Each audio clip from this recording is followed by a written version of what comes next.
कैसे हैं बच्चों आप लोग। जो आज के सेशन में हम बात करने वाले हैं यहाँ पर सोल्ट एनालिसिस पार्ट 2 की। जो आज के सेशन में हम किन चीज़ों को डिस्कस करने वाले हैं, आइए थोड़ी सी इसकी झलक एक बार देख लेते हैं। तो आज हम बात करेंगे बेसिक रेडिकल्स से रिलेटेड, यानी हमारे पास बेसिक रेडिकल्स कौन से होते हैं, ध्यान से समझना, देज आर कैटायंस। इनसे रिलेटेड किस टाइप के क्वेश्चन हमसे पूछ लिए जाते हैं। बच्चों अगर यहीं पर मैं आपके साथ शेयर करूं कुछ ऐसी चीज़ें जो यहाँ पर बेसिक रेडिकल्स के पॉइंट से सबसे ज़्यादा इंपॉर्टेंट हो जाता है, तो हमें इसके अंदर एक तो आता है बेटा that is borax bead test, ये बहुत इंपॉर्टेंट हो जाता है हमारे लिए। दूसरा क्या आता है हमारे पास कि जो कैटायंस का क्लासिफिकेशन है, इन कैटायंस का जो क्लासिफिकेशन है this is very very important. इस पे डायरेक्ट क्वेश्चन आपसे पूछ लिए जाते हैं। इसका जो क्लासिफिकेशन है इस पे आपसे डायरेक्ट क्वेश्चन पूछ लिए जाते हैं, टू द पॉइंट क्वेश्चन यहाँ से पूछ लिए जाते हैं। दूसरा इंपॉर्टेंट जो आपको देखने को मिलता है यहाँ पर, देखो वेट टेस्ट वगैरह सब है। कैटायंस के लिए हम क्या बात करते हैं, हम 3 टेस्ट की बात करते हैं। प्रीलिमिनरी टेस्ट, उसमें 2 आते हैं, एक आता है फ्लेम टेस्ट और दूसरे आते हैं बेटा आपके पास ड्राई टेस्ट, जिसमें आप charcoal cavity test, cobalt nitrate charcoal cavity test, borax bead test, इन सब चीज़ों की बात करते हैं। फ्लेम टेस्ट का बेसिक आइडिया आपके पास पहले से ही है। नेक्स्ट जो लास्ट में इसमें आता है दैट इज वेट टेस्ट। अब होता क्या है कि एक्चुअल में किसी चीज़ की स्मेल लेके या फिर जस्ट उसके ऑब्जर्वेशन पॉइंट ऑफ व्यू से हम ये कंफर्म नहीं कर सकते कि दैट पर्टिकुलर कैटायन यही होगा या फिर कोई और भी हो सकता है। हो सकता है कि कहीं पर कोई दूसरा कैटायन भी सेम ऑब्जर्वेशन दे रहा हो, इसलिए हमें यहाँ पर रिक्वायरमेंट पड़ती है किनकी, वेट टेस्ट की भी रिक्वायरमेंट पड़ती है, जो एक्चुअल में इनके क्या होते हैं बेटा, कंफर्मेटरी टेस्ट होते हैं। तो आइए स्टार्ट करते हैं इसको। दैट इज हमारे पास, मैंने यहाँ पर थोड़ी सी बात की है आपके सामने क्लासिफिकेशन की। बेटा रिएजेंट के बेस पे यहाँ पर हमने कैटायंस को अलग अलग ग्रुप वाइज क्लासिफाई किया होता है।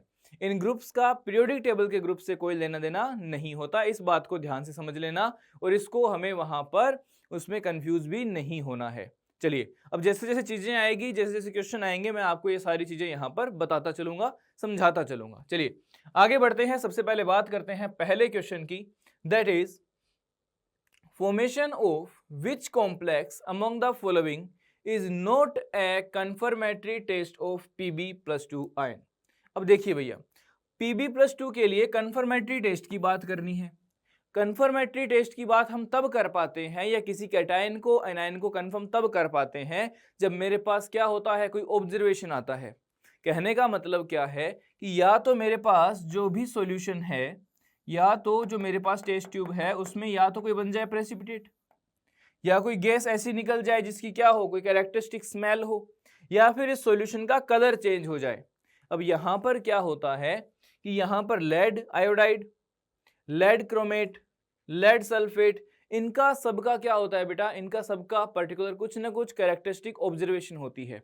बट अगर मैं बात करता हूं यहाँ पर लेड नाइट्रेट की, तो ये बेटा यहाँ पर क्या होता है, सोल्यूबल होता है। क्या होता है, ये सोल्यूबल होता है, और सोल्यूबल होने के कारण यहाँ पर इसके केस में किसी प्रकार की ऑब्जर्वेशन आपको यहाँ पर दिखाई नहीं देती।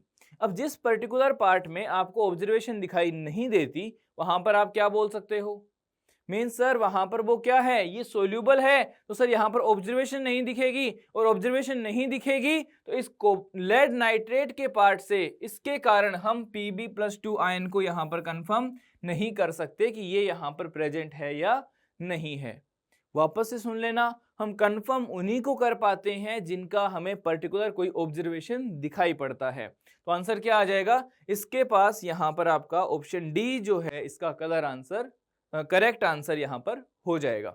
चलिए अब थोड़े से इनके कलर की बात कर लेते हैं कि बेटा जो लेड आयोडाइड आपके पास होता है, ये आपके पास येलोइश कलर का देखने को मिलता है। अगर मैं बात करता हूं लेड क्रोमेट की, तो लेड क्रोमेट भी जो होता है ये आपके पास येलो कलर का पीपीटी होता है, ठीक है। और आपके पास जो लेड सल्फेट होता है this is of white colour. आगे चले, नेक्स्ट आगे बढ़ते हैं, अगले एग्जांपल की बात करते हैं। और ये क्वेश्चन पीछे वाला कब पूछा गया था, 2023 में आपसे पूछा गया था। अगले एग्जांपल की तरफ बढ़ते हैं, देखिए ध्यान से समझना। In the wet test for detection of various cations by precipitation, Ba+2 cations are detected by obtaining precipitate of. कैसे इसको ऑब्टेन किया जाता है। अब सबसे पहले हमें इसके लिए क्या पता होना चाहिए, हमें पता होना चाहिए कि भैया जो Ba+2 है ये कौन से ग्रुप का है, जो हमने क्लासिफिकेशन किया है जो कैटायंस का बेसिक रेडिकल्स का जो क्लासिफिकेशन किया है उसमें Ba+2 कौन से ग्रुप में होता है। तो उसका आंसर मैं सबसे पहले कर देता हूं कि यहां पर ये देखने को मिलता है हमें कौन से ग्रुप का, दिस इज ऑफ ग्रुप 5। चलिए आगे बात करते हैं कि Ba+2 कौन से ग्रुप का निकल के आता है, ग्रुप 5 का निकल के आता है। सर क्या ग्रुप 5 में Ba+2 ही एकमात्र होता है या कोई और भी होते हैं? तो याद करना Ba+2, Sr+2 एंड Ca+2, ये तीनों बेटा किस में रहते हैं, इन ये तीनों आपको देखने को मिलते हैं किसमें, this all are in group 5। ये 5th ग्रुप में आपके सामने यहाँ पर होते हैं। अब इनके लिए जो मेन रिएजेंट हम यहाँ पर यूज करते हैं वो मेन रिएजेंट होता है हमारे पास क्या, दिस इज मेन रिएजेंट। और भी रिएजेंट्स होते हैं पर मैं यहाँ पर मेन की बात कर रहा हूँ। मेन की बात करने का मतलब है कि यहाँ पर जो भी चीजें हमें देखने को मिलेगी वो बेटा इसी के प्रोडक्ट्स यहाँ पर देखने को मिलते हैं, BaCO3, SrCO3, CaCO3, और ये सभी क्या होते हैं बच्चों, ये सभी होते हैं आपके पास में व्हाइट कलर के। तो आपकी क्वेश्चन का यहाँ पर आपको आंसर मिल चुका है कि जो मेरे पास Ba+2 कैटायन है इसका डिटेक्शन कैसे होगा। तो इसका डिटेक्शन होगा इसके ग्रुप के रिएजेंट के साथ इसकी रिएक्शन करवा के, और रिएक्शन करवाने से क्या होगा सर, रिएक्शन करवाने से होगा ये कि यहाँ पर एक व्हाइट कलर का प्रेसिपिटेट मिलेगा, और वो जो व्हाइट कलर का प्रेसिपिटेट मिलेगा वो किसका होता है, BaCO3 का होता है। तो आपका आंसर क्या आ जाएगा, आपका ऑप्शन ए जो है इसका करेक्ट आंसर यहाँ पर हो जाएगा। इतनी बात समझ में आई।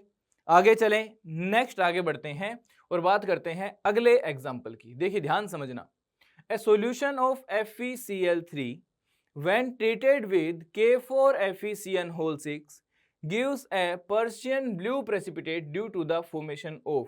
अब सबसे इंपॉर्टेंट जो है that is Persian blue colour, या पर्शियन ब्लू क्या है सर। अब बेटा इस कंपाउंड को पर्शियन ब्लू के नाम से ही फेमस कर दिया गया है, ठीक है। तो डायरेक्ट आपसे इस कलर से या फिर इस पर्टिकुलर नाम से भी आपको इसको कैटेगराइज करना पड़ सकता है, आइडेंटिफाई करना पड़ सकता है, इस बात को ध्यान से समझना। सर मेरे पास क्या है, FeCl3 है सर, तो सर ये क्या होगा, Fe+3 होगा। अब सर ये क्या है यहाँ पर, इसके साथ है सर दिस इज K4FeCN6। थोड़ा सा आपको प्रोडक्ट बनाने का थोड़ा सा तरीका बताता हूं, ठीक है। आप जनरली जब आप कंपाउंड बनाते होंगे तो आप ऐसे सोचते होंगे ना कि सर अगर A के ऊपर +2 है और B के ऊपर क्या है -3 है, तो सर हम इस तरह से क्रॉस मल्टीप्लाई कर देते हैं और A3B2 टाइप के कंपाउंड का कई बार फॉर्मेशन कर देते हैं सर, कई बार इस टाइप के कंपाउंड का फॉर्मेशन कर देते हैं। तो कुछ ऐसा ही सोचना है बेटा आपको यहाँ पे, दिस इज Fe+3 और ये क्या हो जाएगा, दिस इज FeCN6 और पूरे पे चार्ज क्या 4-। अब बेटा ध्यान से समझना, अगर मैं आपसे पूछता हूं कि ये जो बाहर Fe है ये है बेटा आपके पास में +3 ऑक्सीडेशन स्टेट में, किसमें +3 ऑक्सीडेशन स्टेट में, और जो अंदर Fe है अगर मैं इसकी बात करता हूं तो भैया इसी कॉम्प्लेक्स की यहां पर बात कर लेते हैं कि सर अगर ये हटेगा तो चार्ज 4-, इसका ऑक्सीडेशन स्टेट X प्लस में 6 × -1 और बराबर में क्या आ जाएगा -4, तो X क्या आ जाएगा बेटा, दिस इज +2, मीन्स सर इसके अंदर मेरा Fe क्या है +2 में है।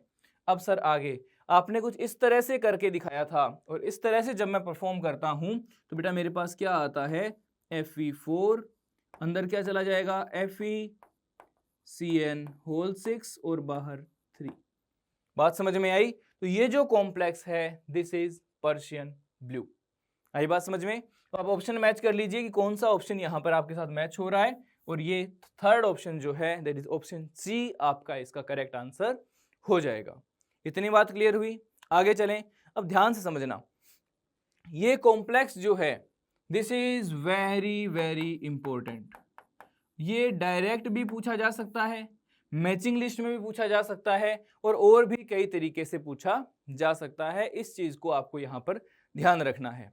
अब इसमें एक और क्वेश्चन जो आपसे पुट किया जा सकता है वो क्या है, ध्यान से समझना कि सर इसके अंदर आयरन जो है वो कौन कौन से ऑक्सीडेशन स्टेट में है, ये भी आपसे पूछा जा सकता है। तो ये चीजें आपको यहाँ पर ध्यान रखनी है। ये सारी चीजें मैंने आपको यहाँ पर इस कॉम्प्लेक्स को खोल के दिखा दी है।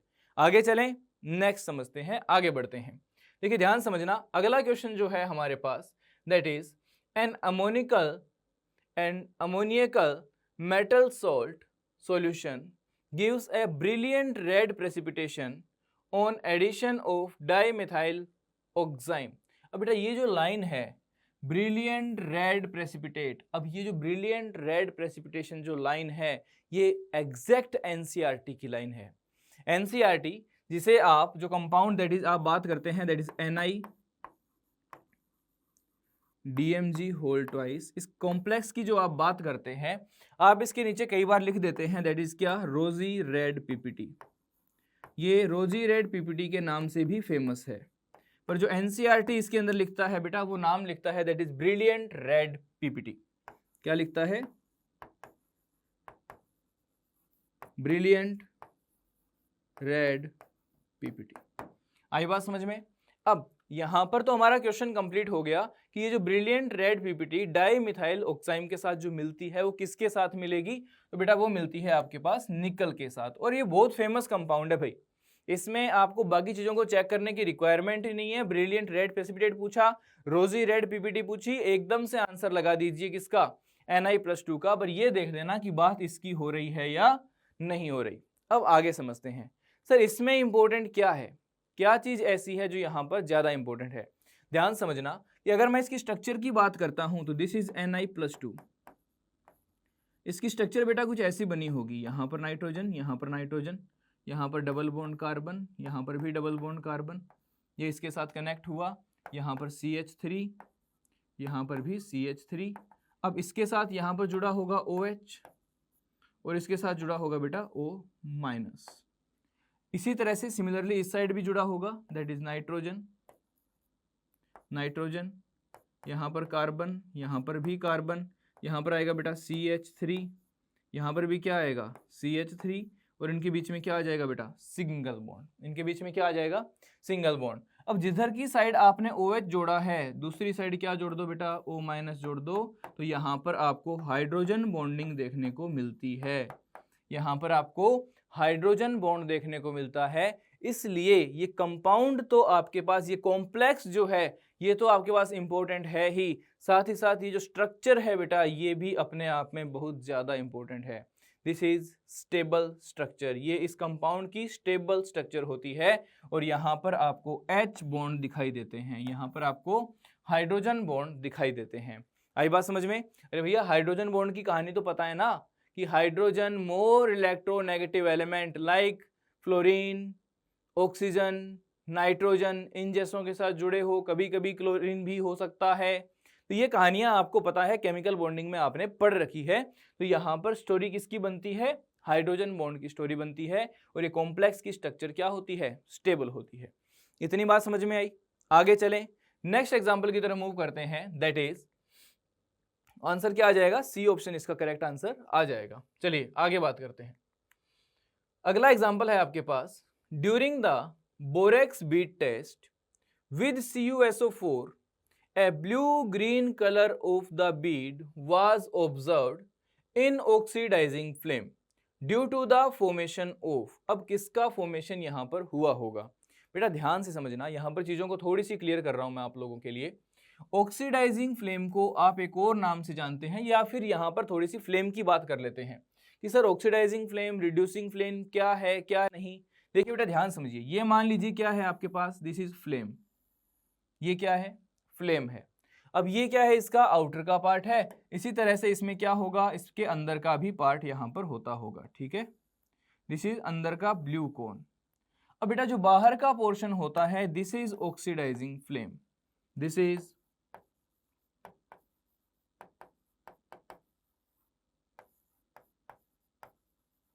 और ये जो अंदर का पार्ट है दिस इज रिड्यूसिंग फ्लेम।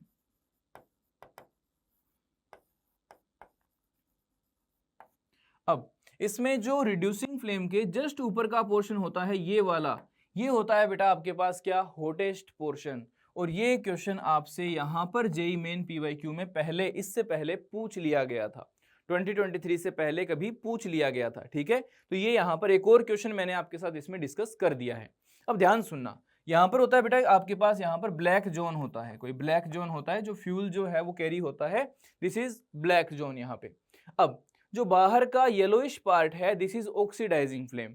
यहाँ पर जो कार्बन कंटेंट है वो प्रॉपर अच्छे से बर्न कर जाता है, तो इसमें कार्बन प्रेजेंट नहीं होता, किसके लिए, किसके लिए जल्दी बोलो, रिड्यूस करने के लिए।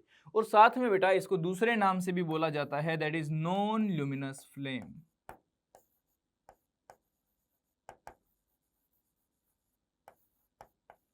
Non luminous flame. तो अगर ऑक्सीडाइजिंग फ्लेम की बात हो रही है तो क्वेश्चन में आपसे यहां पर नॉन ल्यूमिनस फ्लेम करके भी बोला जा सकता है। इतनी बात समझ में आई, इतनी बात समझ में आई।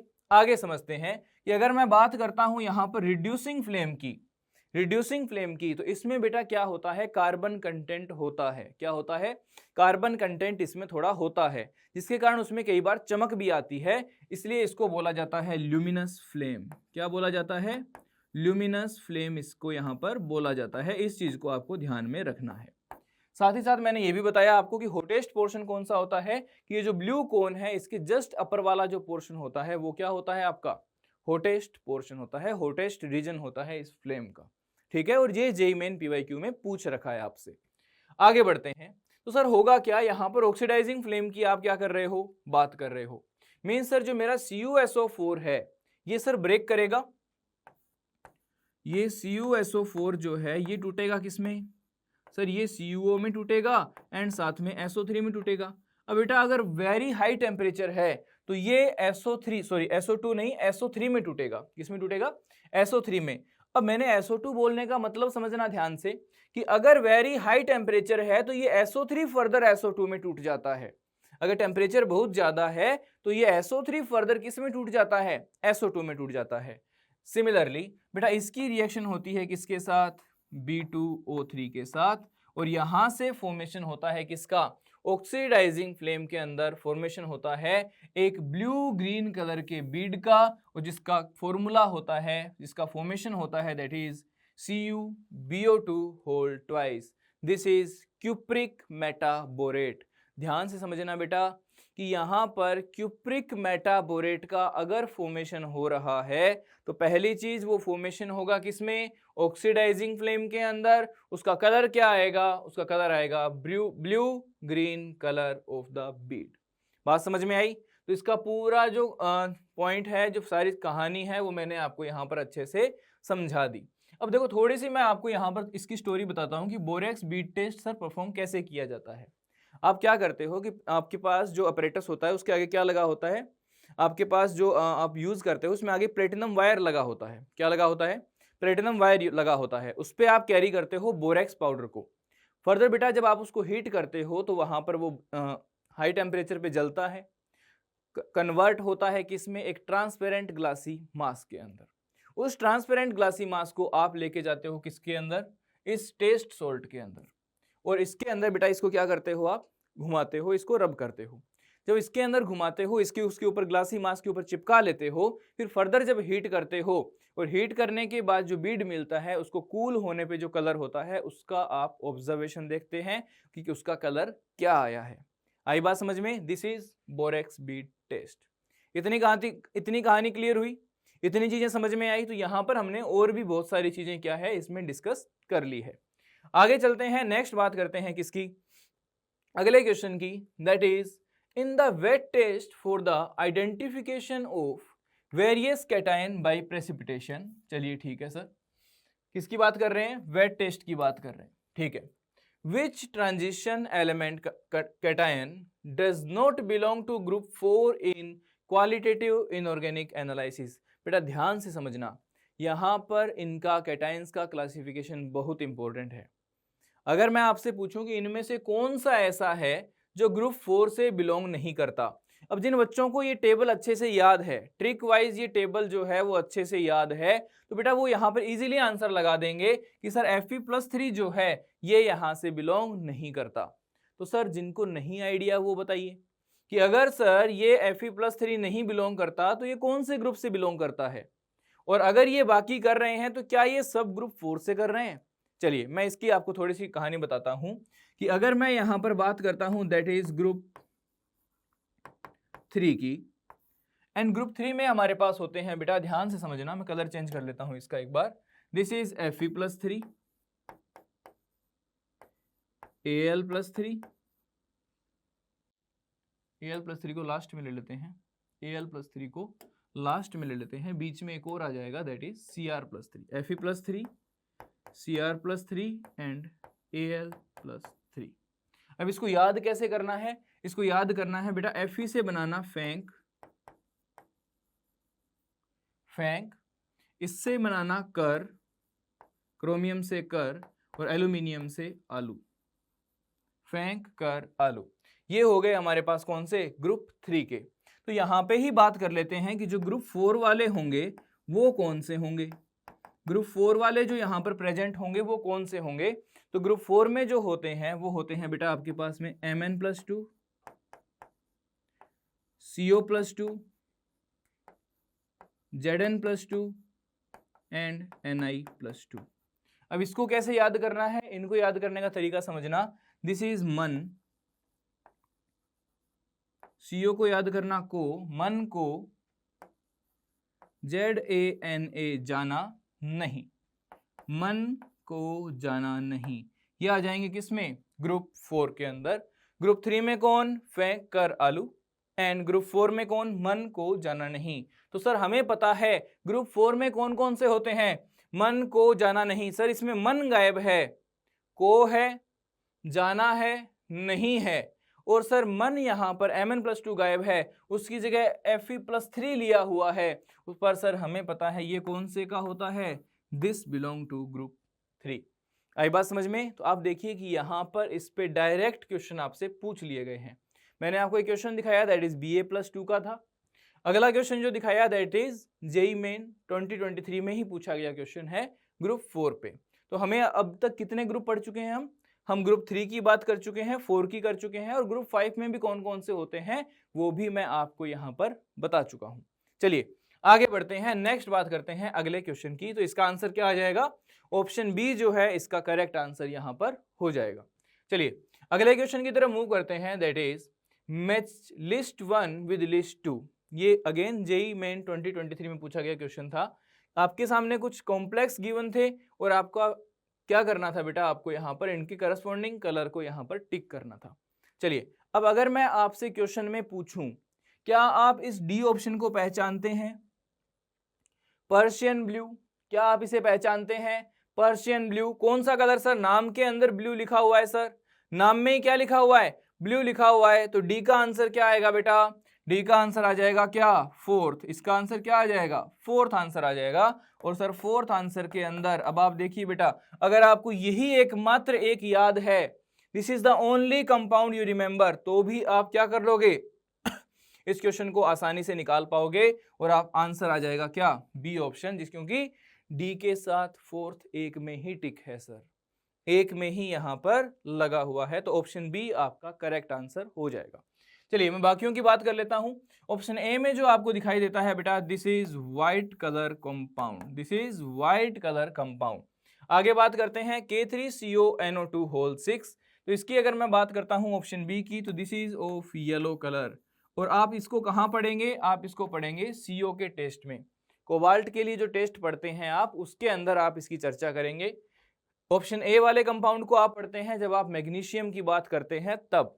अगर मैं बात करता हूं ऑप्शन सी की, तो बेटा इसको थोड़ा सा ध्यान से समझना कि हमारे पास अगर मैं बात करता हूं Mn+2 की, तो इसकी आप जब रिएक्शन कराते हैं NaOH के साथ, तो बेटा यहां पर MnOH होल ट्वाइस का फॉर्मेशन होता है, जिसकी अगर फर्दर आप ऑक्सीडेशन कर देते हैं तो यहां पर MnO and OH whole twice का फॉर्मेशन होता है। और ये होता है बेटा आपके पास में क्या? ब्राउन कलर का। ये क्या होता है आपके पास में? This is of brown colour. तो ऑप्शन ए का क्या आंसर आ जाएगा बेटा? First is second, that is white, ये आ जाएगा सेकंड। दिस इज येलो, तो इसका क्या आ जाएगा? थर्ड। और थर्ड जो आपके पास है, सी जो आपके पास है, MnO.OH whole twice, MnO.OH whole twice, ये होता है आपके पास में ब्राउन कलर का। बात समझ में आई? तो आंसर क्या हो गया? बी ऑप्शन यहां पर करेक्ट आंसर हो गया। अब आप समझिए कि कई बार क्या होता है कि हमें अगर पूरे कलर नहीं भी पता हो, पता होने चाहिए पहली चीज तो, नहीं हो तो भी बेटा एक बार ऑप्शन को निहार लो अच्छे से कि क्या कोई इसमें जाना पहचाना तो नहीं है, क्या कोई इसमें जाना पहचाना तो नहीं है। अगर है तो क्या ऐसा भी कोई ऑप्शन है जिसमें सिर्फ उसके आने से काम चल रहा है।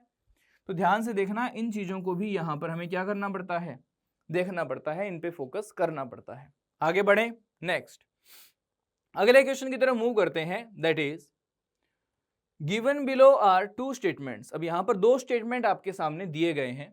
स्टेटमेंट 1 है upon heating a borax bead, देखो भैया again borax bead dipped in cupric sulphate, चलिए ठीक है, इन ए ल्यूमिनस फ्लेम। चलिए ल्यूमिनस फ्लेम मतलब सर यहां पर बात हो रही है किसकी, रिड्यूसिंग फ्लेम की, किसकी, रिड्यूसिंग फ्लेम की। और बेटा रिड्यूसिंग फ्लेम के अंदर किसका फॉर्मेशन होता है, क्यूप्रस मेटाबोरेट का फॉर्मेशन होता है। किसका, क्यूप्रस मेटाबोरेट का फॉर्मेशन यहां पर होता है। अब जो क्यूप्रस मेटाबोरेट बन के निकलता है बेटा वो कलरलेस होता है। इन्होंने क्या दे रखा है, ग्रीन। मीन सर पहला स्टेटमेंट तो क्या हो गया, फॉल्स हो गया। वापस से मैं रिपीट कर देता हूं कि अगर आपके पास ऑक्सीडाइजिंग फ्लेम के अंदर क्यूप्रिक मेटाबोरेट का फॉर्मेशन हो रहा है तो आप उसको ग्रीनिश बोल सकते हो, ब्लूइश ग्रीन बोल सकते हो। दूसरा, अगर आपके पास रिड्यूसिंग फ्लेम के अंदर, अगर आपके पास रिड्यूसिंग फ्लेम के अंदर क्यूप्रस मेटाबोरेट का फॉर्मेशन हो रहा है, ये किसकी बात हो रही है यहां पर, क्यूप्रिक मेटाबोरेट की। और अगर आपके पास यहां पर क्यूप्रस मेटाबोरेट का फॉर्मेशन हो रहा है और वो किसमें होगा, रिड्यूसिंग फ्लेम में होगा। रिड्यूसिंग फ्लेम में बेटा क्यूप्रस मेटाबोरेट का फॉर्मेशन होगा, दिस इज कलरलेस। और अगर भैया वहां से वो कन्वर्ट हो जाता है मेटालिक कॉपर के अंदर, किसमें, मेटालिक कॉपर के अंदर, तो बेटा वहां पर आपके पास ओपेक रेड कलर दिखाई पड़ता है। आई बात समझ में, इन 3 पॉइंट्स को याद रखना। Second point is the green colour observed is due to the formation of copper 1 metaborate. क्या, कॉपर 1 मेटाबोरेट। अब ध्यान समझना भैया, ये जो ग्रीन कलर आता है ये इस कॉपर 1 मेटाबोरेट के कारण नहीं आता, ये आता है ऑक्सीडाइजिंग फ्लेम में क्यूप्रिक मेटाबोरेट के कारण। नेक्स्ट, तो यहां पर ये भी क्या हो गया सर, ये भी क्या हो गया, फॉल्स हो गया। तो सर स्टेटमेंट 1 और स्टेटमेंट 2 दोनों ही क्या हो गए, फॉल्स हो गए। तो आंसर क्या आ जाएगा, ए ऑप्शन इसका करेक्ट आंसर यहां पर आ जाएगा। क्लियर, आई बात समझ में। तो आई होप कि ये जो पॉइंट्स हैं ये हमारे पहले ही यहां पर क्या हो चुके हैं, क्लियर हो चुके हैं। कि इससे पहले जब हमने बोरेक्स बीट टेस्ट की बात की थी तो वहां पर इन चीजों को थोड़ा सा अच्छे तरीके से हमने समझ लिया था। आगे चलें, नेक्स्ट अगला एग्जांपल है आपके साथ में, देखिए समझना ध्यान से कि in the flame test of a mixture of salts a green flame with blue center was observed, which one of the following cations may be present। समझिएगा ध्यान से, देखिए अगर मैं बात करता हूं Cu+2 की तो बेटा इसके अंदर आपके पास जब इसको आप जलाते हैं इसके अंदर जो फ्लेम टेस्ट निकल के आता है वो रिजल्ट निकल के आता है that is green flame with blue centre, green flame with blue centre यहां पर निकल के आता है। अगर मैं बात करता हूं Sr+2 की तो यहां पर होता है बेटा आपके पास में क्रिम्सन रेड कलर। कौन सा कलर, क्रिम्सन रेड कलर आपको यहां पर देखने को मिलता है। अगर बात करते हैं Ba+2 की तो बेटा यहां पर आपको देखने को मिलता है that is Apple green colour. कौन सा कलर, एप्पल ग्रीन कलर। आगे बढ़ते हैं और नेक्स्ट बात करते हैं दैट इज Ca+2 की, दैट इज Ca+2 की। एंड Ca+2 की अगर मैं यहां पर बात कर रहा हूं तो बेटा ध्यान से समझ लेना कि Ca+2 के केस में जो कलर आपको देखने को मिलता है दिस इज ब्रिक रेड। क्या होता है ये, this is brick red colour. अब देखिए आपके सामने जो भी कैटायंस यहां पर लिखे हुए थे सबकी ऑब्जर्वेशन मैंने आपके सामने यहां पर नोट डाउन कर दी है।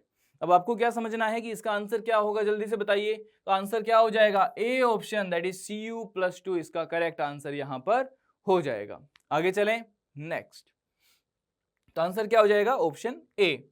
अगला क्वेश्चन है, देखिए ध्यान समझना भैया, 2021 में पूछा गया क्वेश्चन है मैच लिस्ट 1 विद लिस्ट 2।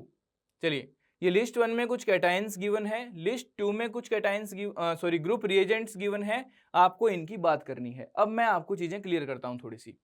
बेटा H2S gas in presence of dilute HCl, ये रिएजेंट होता है कौन से ग्रुप का? This is reagent of group 2, ये ग्रुप 2 का रिएजेंट है। Next NH4 whole twice CO3 in presence of NH4OH, मैंने कहा था ना ग्रुप 5 के अंदर इसके साथ कुछ प्रेजेंट होता है, पर मेन ये होता है। चलिए तो ये कौन सा हो गया हमारे पास? This is group 5। NH4OH in presence of NH4Cl, बेटा ये होता है आपके पास group 3, this is of group 3। चलिए आगे बढ़ते हैं। H2S in presence of NH4OH, H2S in presence of NH4OH, तो यहां पर हम बात किसकी करेंगे? तो बेटा यहां पर हम बात करेंगे किसकी? ग्रुप 4 की। यहां पर हम बात करेंगे किसकी? ग्रुप 4 की यहां पर हम बात करने वाले हैं। आई बात समझ में? आगे चलें। अब सुनना ध्यान से कि सर हमने इनको क्या है, ग्रुप रिएजेंट्स को ग्रुप वाइज यहां पर कैटेगराइज कर दिया है। अब आगे समझते हैं कि ए ऑप्शन में जो कैटायंस है that is Pb+2 Cu+2, sir ये कौन से ग्रुप के होंगे? चलिए एक बार इनको एक बार के लिए छोड़ते हैं। सर Al+3 Fe+3, इसके लिए तो आपने बताया था सर कि ये कौन से ग्रुप के होते हैं? Sir these are of group 3, तो ग्रुप 3 को ग्रुप 3 से मैच कीजिए भैया। बी ऑप्शन का क्या आंसर आ जाएगा? सर इसका आंसर आ जाएगा थर्ड। क्या आंसर आ जाएगा? थर्ड। बी का थर्ड किस में है? बी का थर्ड इन दोनों में है, तो ये दोनों क्या हो गए? डिस्कार्ड हो गए। आगे चलते हैं। Next CO+2 Ni+2, that is group 4, मन को जाना नहीं, मन को जाना नहीं। कौन सा? सर यहाँ पर ग्रुप 4 है। कौन सा है? ग्रुप 4 है, मींस सी का क्या हो जाएगा भैया? फोर्थ हो जाएगा। और यहां से हमारा आंसर आ चुका है दैट इज सी का 4। अब आगे समझिएगा। Ba+2 Ca+2 एंड Sr+2 ये प्रेजेंट होते हैं ग्रुप 5 के अंदर। तो बेटा डी का आंसर क्या आ जाएगा? जल्दी बोलो, डी का आंसर क्या आ जाएगा? डी का हो गया बेटा सेकंड। डी का क्या हो गया? सेकंड हो गया। और ये ग्रुप 2 के हैं, तो ये भी क्या होता है? ग्रुप 2 का होता है। इस पॉइंट को ध्यान से समझ लेना। अब एक चीज इंपॉर्टेंट ये है कि Pb+2 को आप ग्रुप 1 के अंदर भी रखते हैं, तो आप ग्रुप 2 के अंदर भी रखते हैं। अगर मैं बात करता हूं Pb+2 की, तो बेटा ग्रुप 1 के अंदर यहां पर जो रिएजेंट होता है वो होता है ओनली डाइल्यूट HCl, और वहां पर ग्रुप 1 में ये प्रोडक्ट बनाता है PbCl2 व्हाइट कलर का प्रेसिपिटेट, जो हॉट वाटर के अंदर क्या होता है? सोल्यूबल हो जाता है। क्या हो जाता है? सोल्यूबल हो जाता है। नेक्स्ट अगर मैं बात करता हूं कि सर ये सेकंड ग्रुप के अंदर क्या प्रोडक्ट बनाएगा, तो बेटा सेकंड ग्रुप के अंदर ये बनाता है यहां पर PbS which is of black colour precipitate. ये PbS क्या होता है? ब्लैक कलर का। ये यहां पर पीपीटी आपको देखने को मिलता है। आई बात समझ में? इतनी चीजें क्लियर हुई।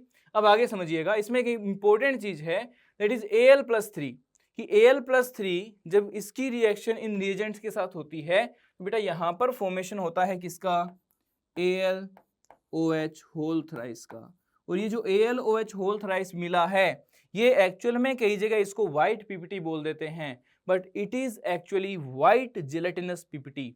ये प्रॉपर इसमें पानी के अंदर क्या होता है? हमारा जो सॉल्यूशन होता है उसके अंदर हल्का सा फ्लोट करता रहता है, ठीक है? जेली लाइक पीपीटी होता है ये, इसलिए इसे क्या बोलते हैं? This is white gelatinous PPT.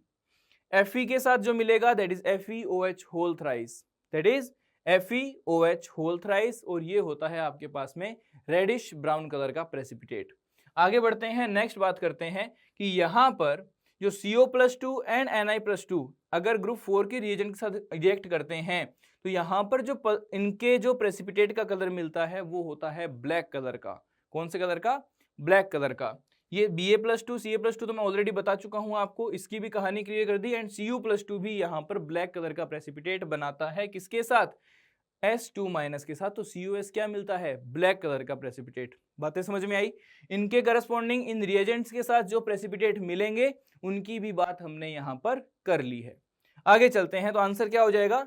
D option यहां पर करेक्ट आंसर हो जाएगा। चलिए अगले क्वेश्चन की तरफ मूव करें। Next question is 2N aqueous solution containing ions such as Al+3, Zn+2, Ca+2, Fe+3, Ni+2, Ba+2 and Cu+2, इनमें ऐड किया गया भैया HCl फॉलोड बाई H2S। तो कौन सा कैटायन जो है या कितने नंबर ऑफ कैटायन जो है यहां पर प्रेसिपिटेट होंगे? अब ध्यान समझना, मोस्टली यहाँ पर वही प्रेसिपिटेट होगा जो भैया किससे जुड़ा हुआ है, जो यहाँ पर ग्रुप सेकंड का है। ये किसका है सर? ये ग्रुप 3 का है। ये सर ये ग्रुप 4 का है। ये सर ये ग्रुप 5 का है। ये सर ग्रुप 3 का है। ये भैया सर ये अगेन Ni कौन से ग्रुप का है? 4 का है। सर Ba+2 5 का है। बात समझ में आ रही है? और सर Cu+2 अभी अभी बताया है सर किसका है? सेकेंड ग्रुप का है। किसका है? सेकेंड ग्रुप का है। तो बेटा ये सेकेंड ग्रुप के हैं, बाकी सारे किसके हैं? थर्ड, फोर्थ, फिफ्थ, अलग अलग ग्रुप के यहाँ पर ये बिलोंग कर रहे हैं। तो भैया देखो ध्यान समझना, HCl followed by H2S gas, यहां से मिलता है आपको सल्फाइड का पीपीटी, और जो किसका मिलेगा यहाँ पर? CuS का मिलेगा। This is of black colour PPT.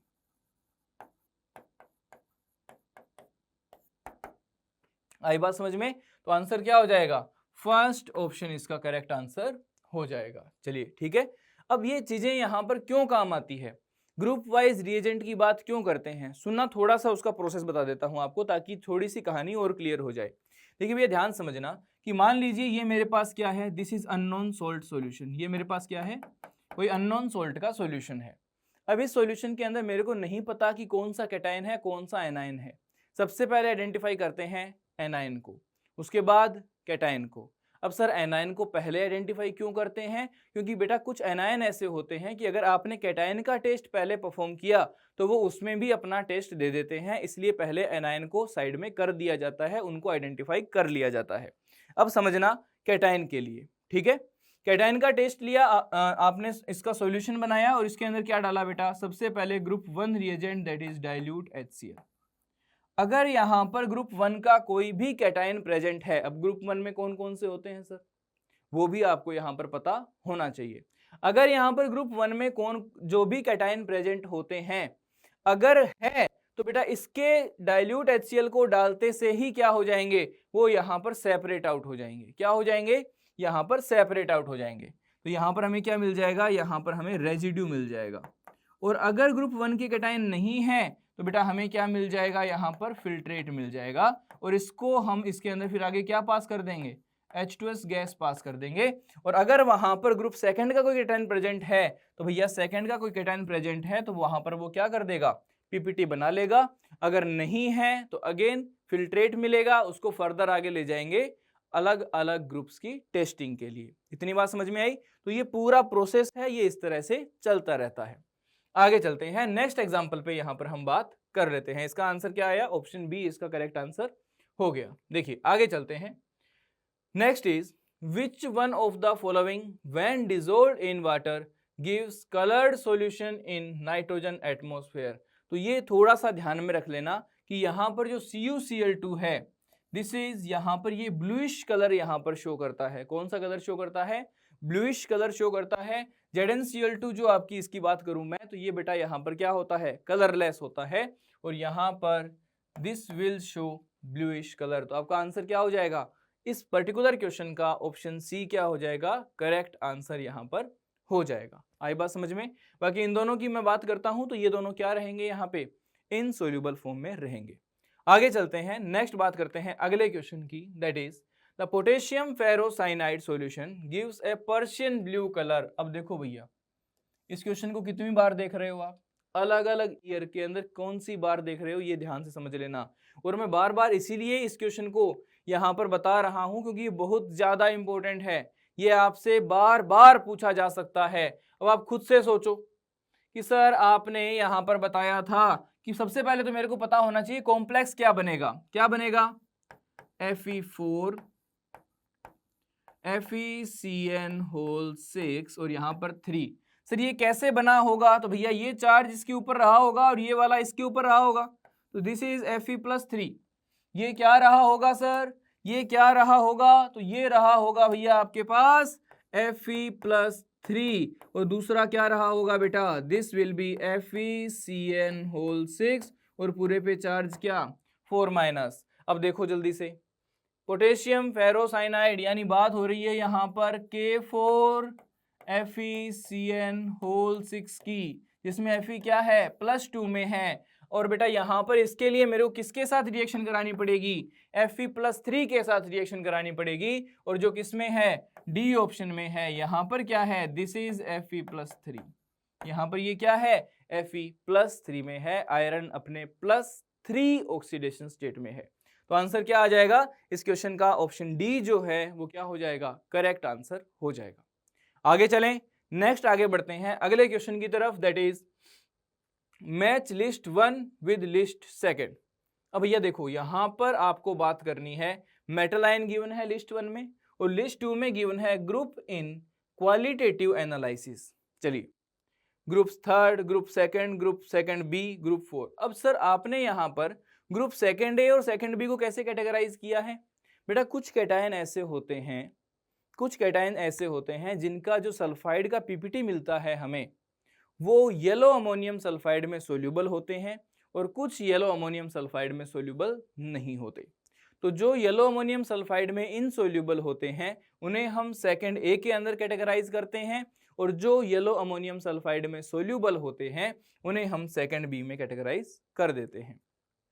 आगे बढ़ते हैं, बात करते हैं इसकी। सर Mn+2, सर इसकी तो हमें कहानी पता है, ये कौन से ग्रुप का है सर, ये सर है आपके पास ग्रुप 4 का, Mn+2 ग्रुप 4 का। As+3 ये सर सेकंड का है, एक बार के लिए होल्ड कर लेते हैं सर। Cu+2 सर ये भी ग्रुप सेकंड का है। Al+3 सर ये यहाँ पर कौन से ग्रुप का है, थर्ड का है। चलिए सर इसको थोड़ा समझने की कोशिश करते हैं, क्या सोचना पड़ेगा क्या बेटा, ऑप्शन देखो एक बार, ऑप्शन देखो एक बार। सर ए का क्या आ रहा है, ए का क्या आ रहा है, Mn+2 क्या है, कुछ गड़बड़ हुई है क्या बेटा यहाँ पर, जल्दी से बताओ। ए का क्या आ रहा है, फर्स्ट आ रहा है, दैट इज ग्रुप 3, नहीं Mn+2 कौन से में आएगा, Mn+2 कौन से में आएगा, और Al+3 क्या है ग्रुप 3 में, तो डी का क्या होगा, डी का फर्स्ट होगा भैया, डी का क्या हो जाएगा, फर्स्ट हो जाएगा, और डी का फर्स्ट हो जाएगा तो इसको थोड़ा सा करेक्ट कर लेते हैं। यहाँ पर ये ग्रुप 3 में और ऑप्शन में हल्का सा क्या हो गया था, इसमें हल्का सा कंफ्यूजन यहाँ पर क्रिएट हो गया था, इसको थोड़ा सा करेक्ट कर लेते हैं हम, दैट इज कि सर ये यहाँ पर नहीं कटेगा, और कौन सा कटेगा देख लेते हैं एक बार। सर डी का क्या आएगा, 1 आएगा, 1 आएगा, तो भैया ये गलत सर और ये गलत। नेक्स्ट, फर्स्ट जो है Mn+2 ग्रुप 4 का है, और 4 का है तो सर 4 किस में है, सेकंड में है, 4 किस में है, ग्रुप 4 किस में है, ये बेटा यहाँ पर थर्ड आएगा, यहाँ पर टाइपिंग एरर है थोड़ी सी, यहाँ पर क्या आएगा, थर्ड आएगा। तो सर ये किस में है, ए किस में है, थर्ड में है, तो आंसर क्या हो गया, ऑप्शन ए जो है इसका करेक्ट आंसर यहाँ पर आपको देखने को मिलता है। ठीक है, वो हल्का सा क्या हुआ ना कि ग्रुप 3 जो यहाँ पर लिखा इसके साथ थोड़ा कंफ्यूजन हो गया था, तो मैंने Al+3 को इस 3 के साथ यहाँ पर मैच कर दिया था। ठीक है, तो इन चीजों को भी आपको थोड़ा सा ध्यान में रखना है। ठीक है, नेक्स्ट जो As+3 होता है बेटा, ये आपके पास जाता है किसमें, ग्रुप 2B में, किसमें, ग्रुप 2B के अंदर, और जो Cu+2 होता है ये आपका जाता है किसमें, ग्रुप 2A के अंदर।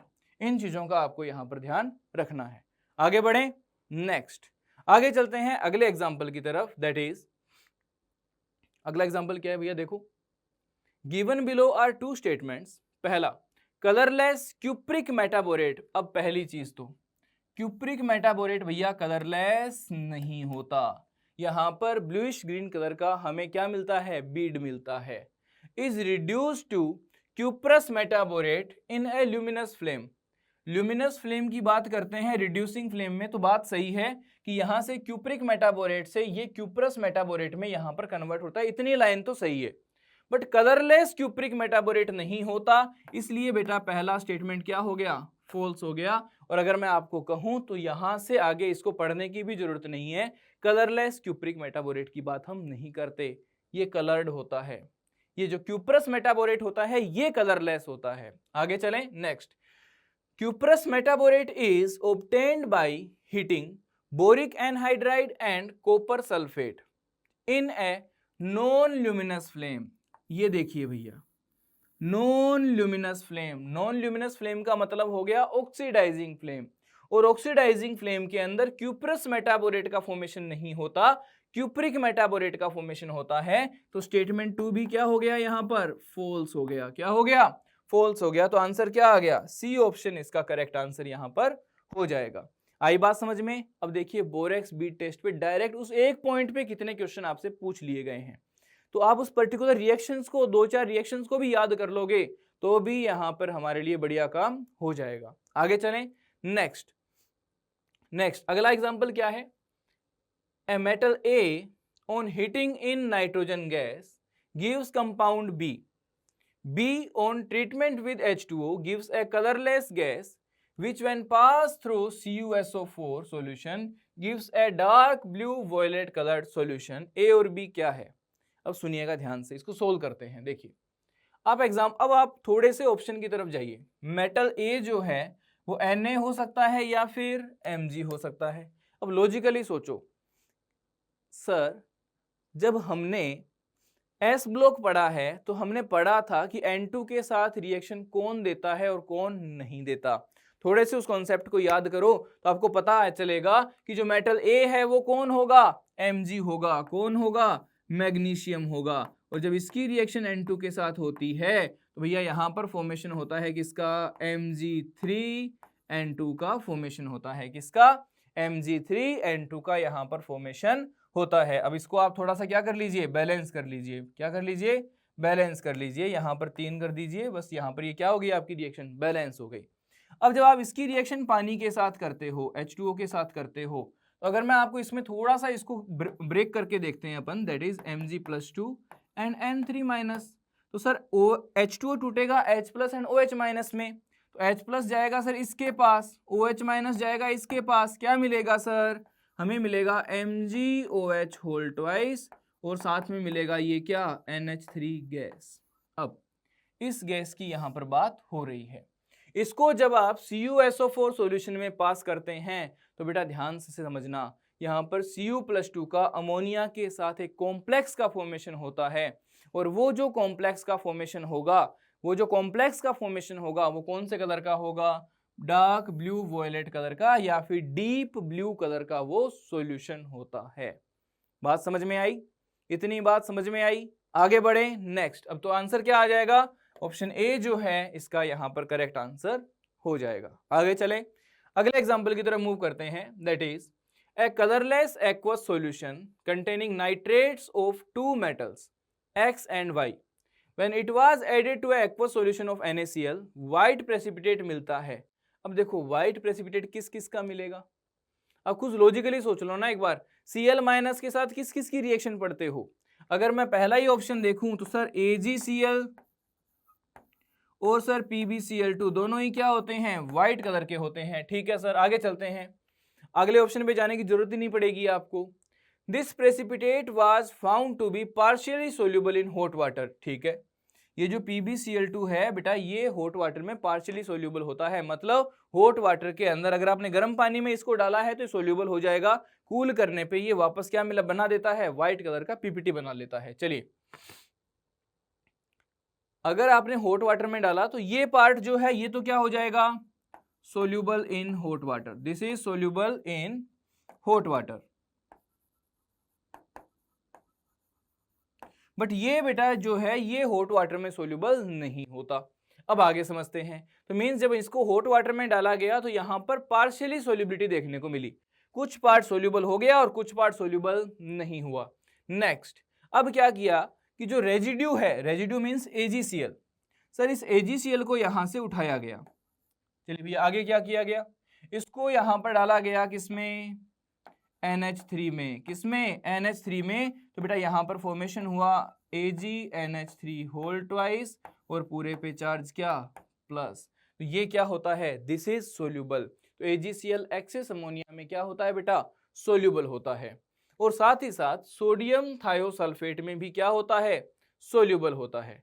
अगर हम बात करते हैं इस हॉट सॉल्यूशन की, ये वाले की भैया, इसकी अगर इसकी रिएक्शन आप I- के साथ कराते हैं, Pb+2 की रिएक्शन अगर आप I- के साथ कराते हैं, I- के साथ कराते हैं तो बेटा यहाँ पर PbI2 का फॉर्मेशन होता है और ये होता है आपके पास कौन से कलर का, येलो कलर का PPT होता है। AgCl जो होता है एक्सेस थायोसल्फेट के अंदर भी क्या हो जाता है, ये सोल्यूबल हो जाता है। ये चीजें आपको थोड़ी सी ध्यान में रखनी है। तो आंसर क्या हो जाएगा, ऑप्शन ए जो है वो इसका करेक्ट आंसर यहाँ पर आपको देखने को मिलता है। आई बात समझ में। अब समझना थोड़ा सा ध्यान से कि आपने जब इसके अंदर एक्सेस सोडियम थायोसल्फेट डाला तो ये सोल्यूबल होता है, बट अगर उसमें मेटल की एक्सेस हो गई तो वो व्हाइट प्रेसिपिटेट बना लेगा। ठीक है, ये चीज को ध्यान से समझना। ठीक है, और ये कहां पढ़ते हो आप? जब आप थायोसल्फेट के टेस्ट की बात करते हैं, Ag+ की बात करते हैं, तब आप इनका जिक्र करते हैं। आगे चलते हैं, नेक्स्ट बात करते हैं बेटा यहां पर अगले एग्जाम्पल की, that is the incorrect statement is. अब यहां पर आपके सामने कुछ स्टेटमेंट्स गिवन है, उनसे आपको यहां पर अंदाजा लगाना है। अंदाजा क्या लगाना है? लॉजिक चेक करना है।